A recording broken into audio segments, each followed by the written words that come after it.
Hello everyone and welcome back to Transcend Wellness. Ashton and I here talking about the energy centers. So in today's episode we have arrived at the sixth energy center, often referred to as the sixth chakra or the third eye chakra. If you have any questions about what a chakra or an energy center is, they are the same thing. Go back to video 1 in this series and learn all about what the energies are and why they exist, why we pay attention to them. So in today's episode, we're talking about the third eye.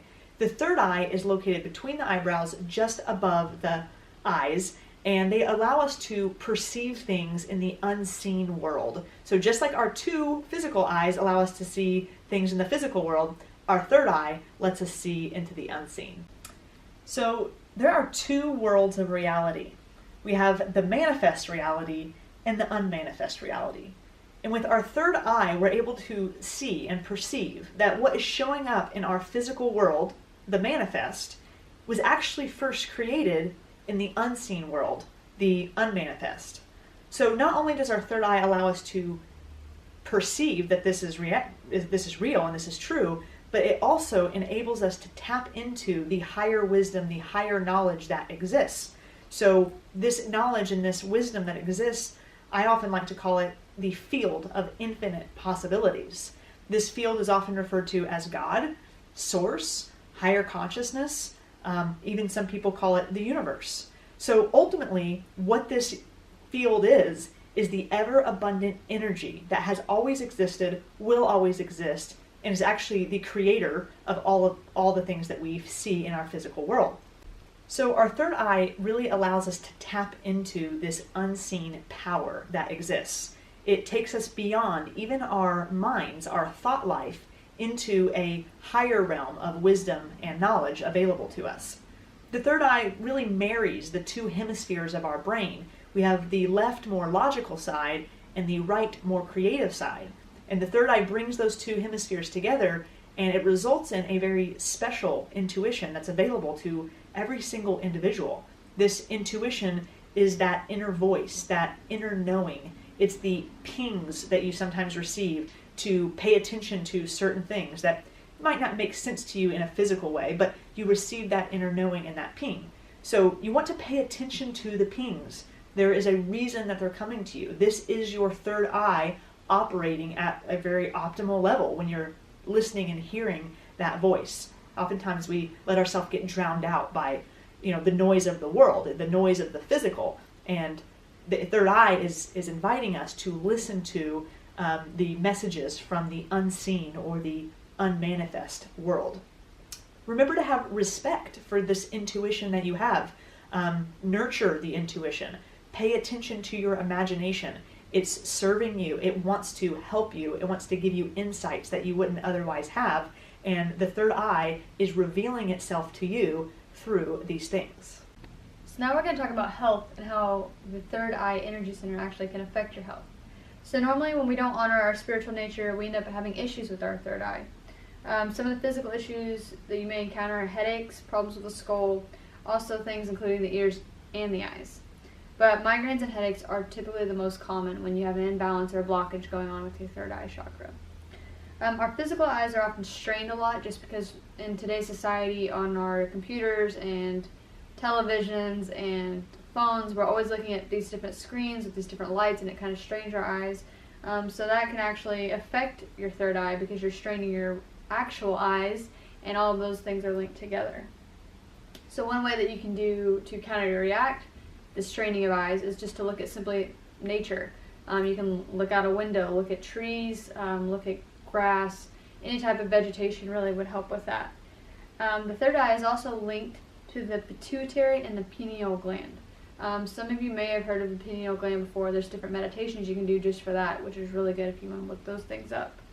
The pineal gland secretes melatonin and serotonin. So those things help with visualization and meditation. They also help with being awake or sleepy. So if you have insomnia, you kind of have an imbalance going on in there. So that might be something that you check out.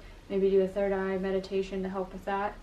And it's stimulated by a whole range of electromagnetic fields that are always around us at all times because, as we all know, everything is energy and everything is always vibrating and radiating energy. The pituitary gland orchestrates the rest of the endocrine system in the body.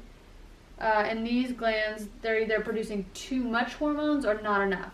And when that happens, you have things like hyperthyroidism, hypothyroidism, sleep disorders, like I said earlier, the insomnia. So balancing and healing these types of things is really important, and you can do so by just meditations that you do for the third eye energy center. When the third eye is balanced and performing optimally, there are signs of highly intuitive people usually, often experiencing unusual happenings or phenomena, or lots of coincidences, or deja vu. Those are kind of typical things when you're really in tune with your third eye energy center. When the third eye is balanced and operating its fullest potential, like I said, psychic abilities are usually rise, and this can refer to someone as using it in their professional sense. Maybe they do readings or stuff like that, but also it can be used in the non-professional way, just using your powerful sense to trust, to know that you have all the answers, or you can ask questions and you just have this certain knowing about you. That's being in tune with your third eye and listening to your intuition. So a dysfunctional third eye energy center, what does that look like? So when the third eye is dysfunctional or blocked, you could be fearful of true success. Maybe you live in fear a lot, you're really anxious. Many people who have sluggish spinning third eye energy centers don't set high goals for themselves. They often question themselves in like negative way, negative self-talks, like maybe they're not good enough, question their abilities, they're not strong enough, tall enough. And they also can confuse information with knowledge. So it's more so regurgitating instead of actually knowing something and taking it in and then using it. If your third eye is too open or spinning too quickly, that can also be a problem. An individual like that may be super logical, just really stuck in their head, and they're like a know-it-all or arrogant or domineering. Those are all signs of just a overly open or spinning too quickly third eye energy center. When someone's third eye imbalanced, they often can also appear as irrationalists. They choose to not trust their feelings, even though they might have like a sixth sense or a gut feeling about something. They still like do the opposite of that. Insights and inner wisdom, they also choose not to listen to those things because of the fear or insecurity, again, not being good enough, or what do I know, like what am I talking about. And then they also try to be controlling, or maybe they're a perfectionist, something like that.